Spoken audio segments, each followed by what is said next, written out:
ey Peyğəmbər, səndən sonra bu ümmətin rəhbəri olmalıdır. İndi buradan sual verirəm bəzilərinə ki, bu ayəni, bu kəlamları fırlayırlar oyza buyza. O xəlifələr ki olmuşdu, birinci xəlifə Əbu Bəkir, Ömər ikinci xəlifə, Osman üçüncü xəlifə. Bu xəlifələri kim seçmişdir? Deyərsən ki, cəmaat özləri yığışdılar filan bəhman. Niyə?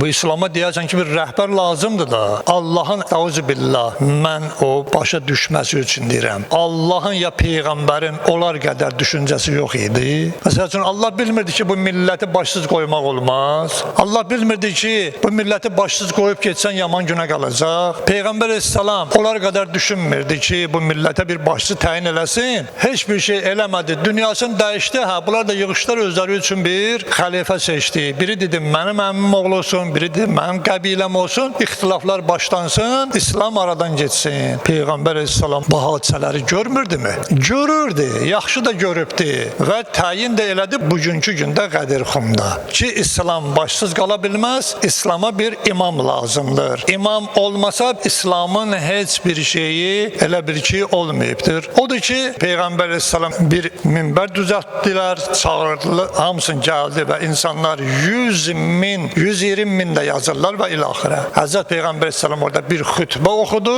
Xütbə oxuyandan sonra Həzrət buyurdu ki, indi bu ayədir.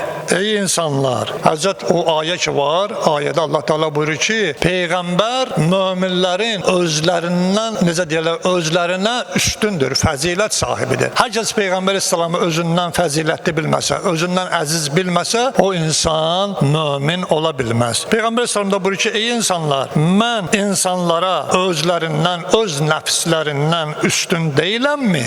Avlad deyiləmmi? Sonra Həzrət bu kəlamı oxudu. Mən kuntum mevlahu fəhədə aliyyun mevlahu. Və Həzrət Peyğəmbər əleyhissalam sonra dua edir. Həzrət Peyğəmbər əleyhissalamı çağırdı, durğuzdu ayağa və əlindən tutub qalxızdı ki, hər kəsin mən ağasıyam, hər kəsin mən rəhbəriyəm, hər kəsin mən mövlasıyam. Bu Əli onun mövlasıdır, onun rəhbəridir, onun ağasıdır. Və sonra buyurdu, ilahi, hər kəs Əlini özünə rəhbər bilir. İlahi, sən ona yardım elə, hər kəs ondan düşməndir, sən də ondan düşmən ol. Hər kəs Əlini sevir, sən də onu sevginə. Hər kəs Əliyə qəzəblənir, sən də ondan qəzəblən və hər kəs Əliyə yardım eləyir, sən də ona yardım elə. Hər kəs Əlini, necə deyərlər, xoş olmayan sözlərlə yad edir, ilahi, sən də onu zəlil eləginən. Və bu kimi dualar ki, bunları biz dəfələrlə demişik və eşitmişsiniz.